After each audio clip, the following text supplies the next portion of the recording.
Olá, meu nome é Márcia Regina de Paula. Tenho 59 anos, sou viúva e moro em um bairro tranquilo. Trabalho como gerente de escritório em um escritório de advocacia há quase 2 décadas.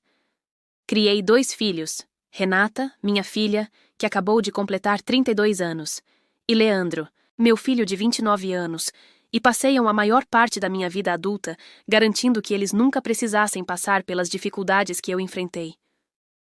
Na última terça-feira, recebi um e-mail que mudou tudo. Era da Renata. Sem assunto. Apenas o nome dela ali na minha caixa de entrada. Sorri antes de abrir, pensando que talvez fosse uma atualização rápida ou uma mensagem carinhosa antes do grande dia dela. Havíamos conversado sobre os planos do casamento algumas semanas antes. Eu já tinha contribuído com R$ 30.000 para ajudá-la a reservar o local, garantir o fotógrafo e contratar a florista que ela amava desde a faculdade. Mas, quando abri o e-mail, o sorriso desapareceu. Mãe!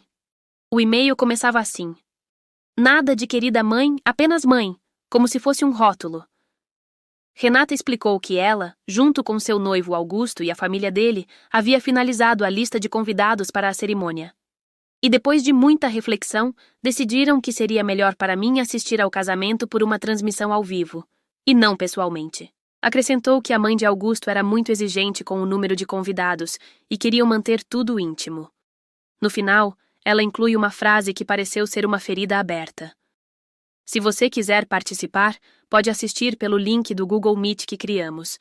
Deve ser como se estivesse lá. KKK. Fiquei olhando para aquela tela por muito tempo. Meu café esfriou. Minhas mãos não tremiam.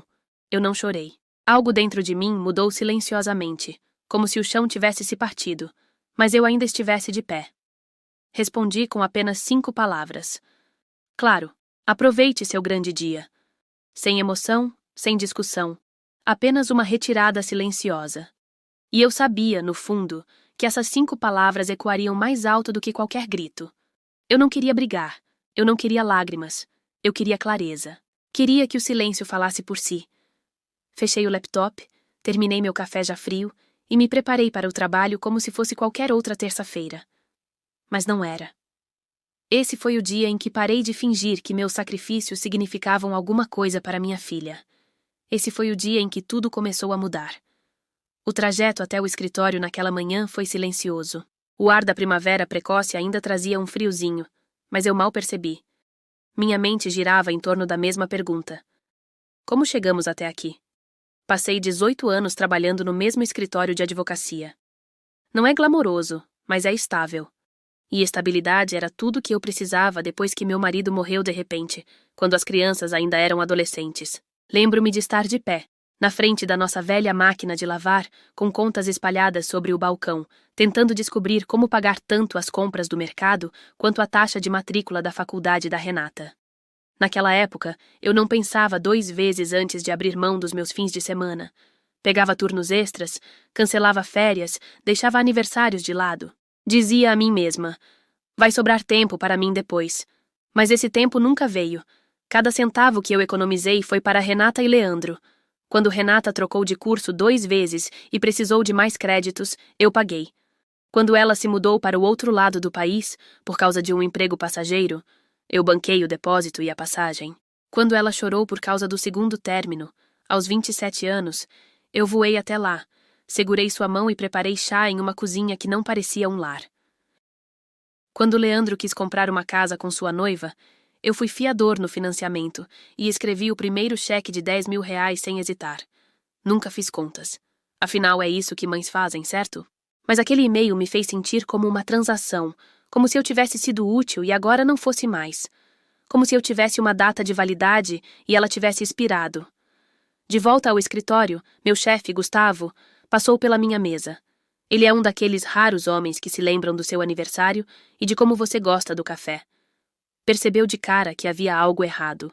Você está com cara de quem viu um fantasma, ele disse, colocando um latte da cafeteria do andar de baixo na minha mesa.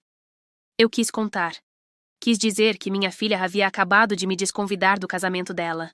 Mas, em vez disso, sorri e disse que não tinha dormido bem. Ele não insistiu. Aquele pequeno gesto de gentileza, o café, o silêncio, Quase me desmontou.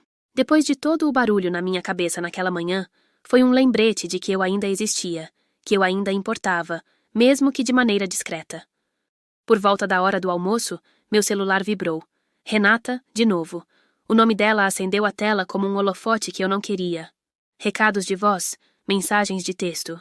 Mãe, por favor, atende. Precisamos conversar. Isso não tem graça. Não respondi nenhuma delas. Ainda não.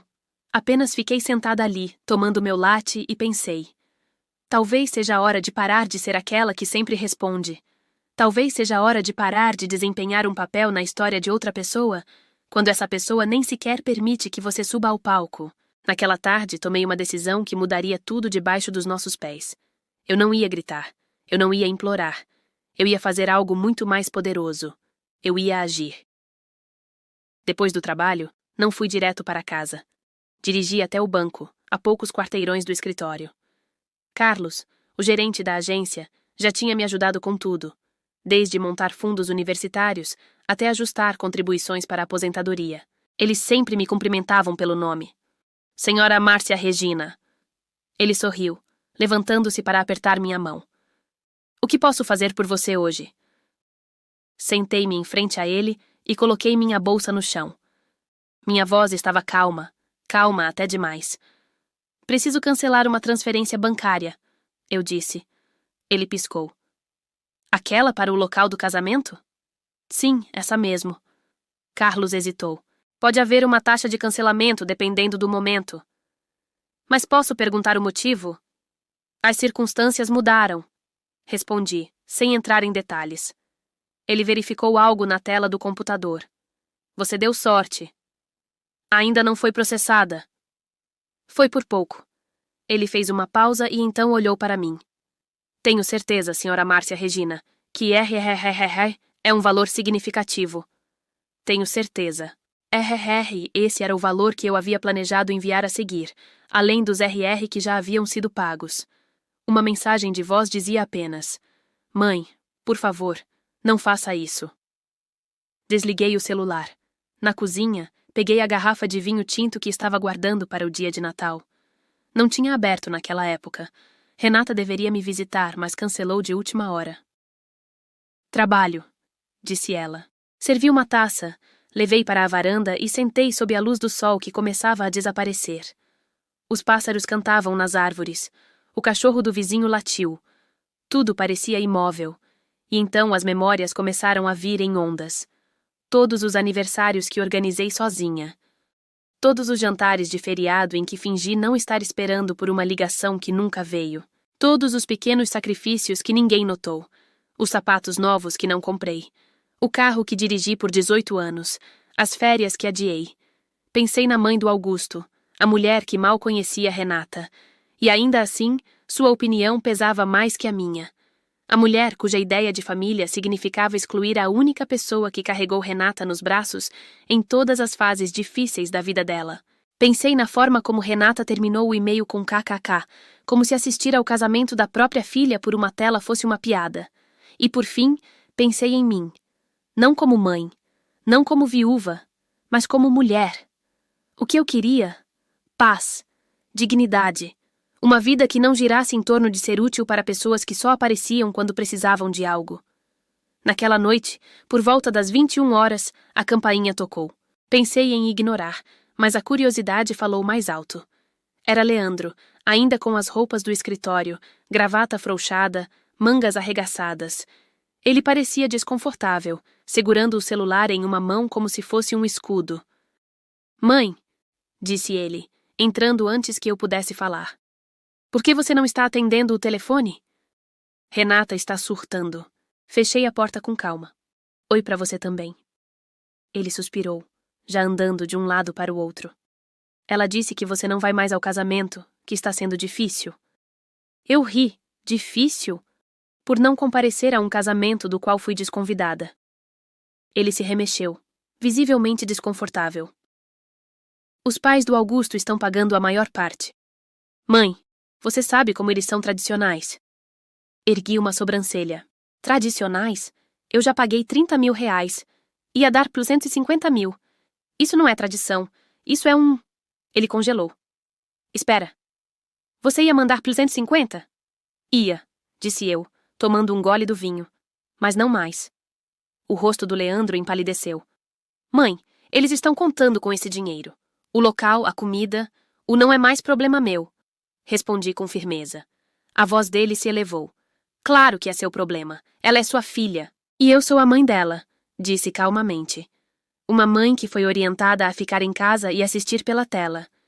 Ele passou as mãos pelos cabelos, claramente agitado. Você sempre transforma tudo em algo sobre você, Leandro me acusou. E foi aí. Foi naquele momento que algo dentro de mim finalmente se rompeu. Saia da minha casa. O quê? Você me ouviu, Leandro? Saia! Mãe. Não. Falei. Firme e macerena. Eu dei tudo o que tinha. E estou cansada de ser a vilã de uma história que escrevi com amor. Leandro ficou parado por um segundo a mais. Depois se virou e saiu.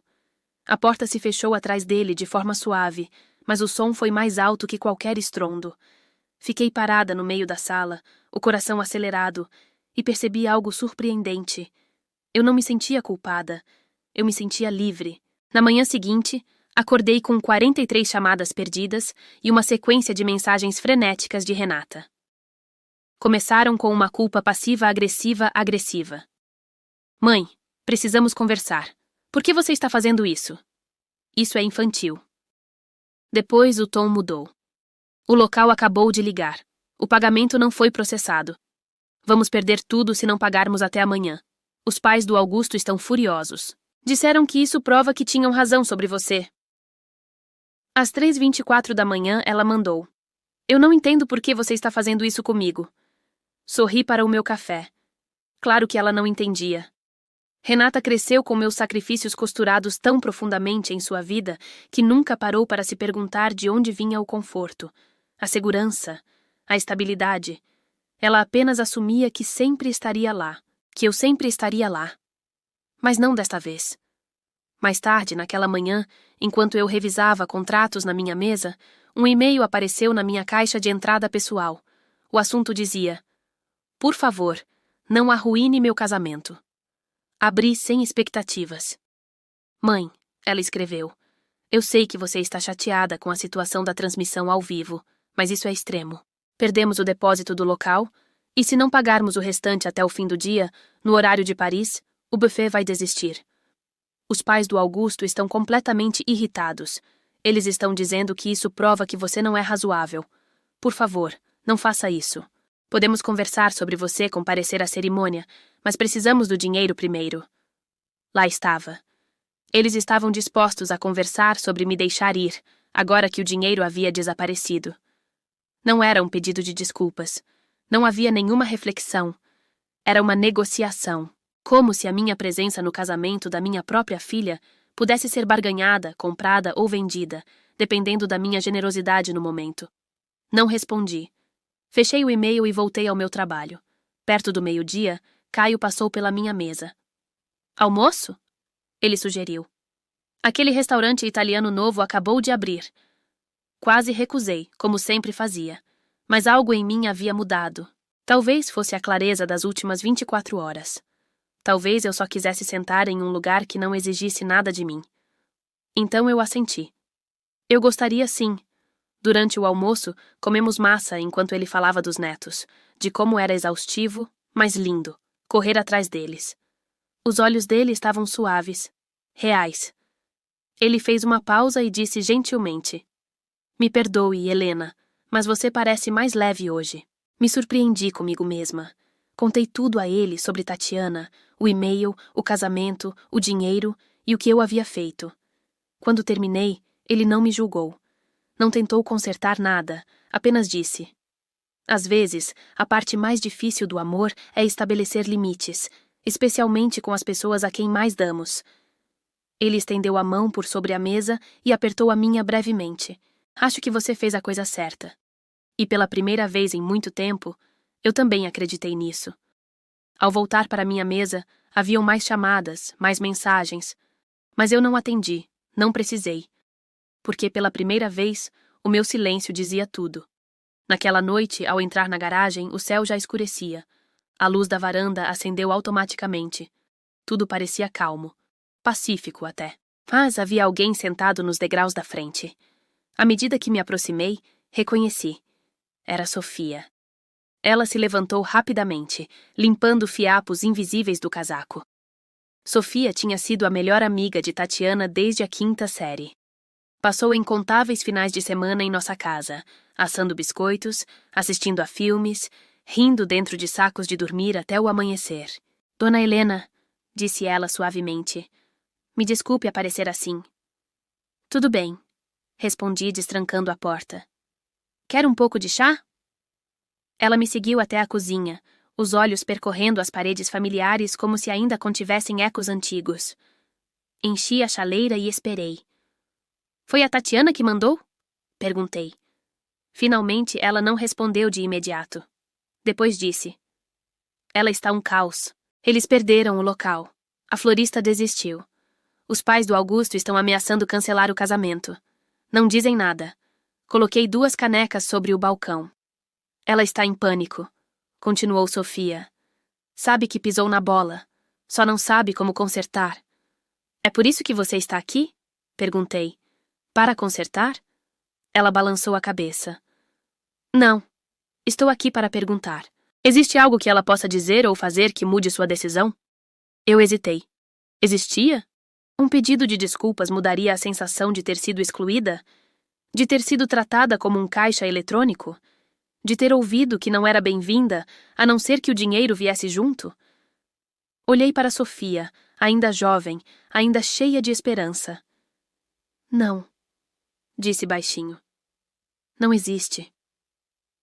Os ombros dela cederam. Nem se ela se desculpasse. Entreguei a ela uma caneca de chá. Palavras são fáceis, Sofia, especialmente quando as pessoas estão desesperadas. Mas quem te ama de verdade não espera que você corte laços para finalmente enxergá-lo. Sofia baixou os olhos para o chá, assentindo lentamente. Eu entendo, ela disse, mesmo que ela não entenda. Me desculpe, Dona Helena. Você não precisa se desculpar, respondi. Ficamos em silêncio por um instante. 2 mulheres de gerações diferentes conectadas por uma dura verdade. Às vezes o amor tem limites. Às vezes, a única forma de ser vista é se afastando. Sofia não ficou muito tempo. Não tentou argumentar. Apenas me agradeceu, me abraçou com suavidade e voltou para a noite. E eu? Eu finalmente fechei a porta para uma versão de mim mesma que já não me servia há muito tempo. O casamento nunca aconteceu, pelo menos não como haviam planejado. Eles tentaram correr atrás de outro local, mas tudo já estava reservado ou era caro demais, sem dinheiro que um dia prometera. Segundo Lucas, acabaram fazendo uma cerimônia simples no quintal, semanas depois. Só alguns parentes e os pais do Augusto. Não fui convidada. E dessa vez, eu não precisava ser. Na semana seguinte, Tatiana mandou mais um e-mail. Um bem longo, emocional, meio pedido de desculpas, meio justificativa. Li uma vez, e depois arquivei. Eu não estava mais com raiva, só estava, cansada. Existe uma paz estranha que vem como ato de deixar ir, não por raiva, mas por clareza. Pela primeira vez em décadas, acordei sem me perguntar quem precisava de mim, sem me preparar para mais uma culpa disfarçada de afeto. Criei uma nova regra para mim mesma. Se a minha presença é negociável, então o meu esforço também é. Hoje, eu vou ao trabalho, leio romances, entro em uma aula de cerâmica. Janto com amigos que enxergam a mim e não o que posso dar a eles. E aprendi algo que gostaria de ter descoberto antes. Você não precisa se queimar para manter os outros aquecidos. Se essa história tocou você, compartilhe, comente aqui embaixo e não se esqueça de curtir e se inscrever. Às vezes, o tipo mais forte de amor é aquele que você finalmente decide dar a si mesma.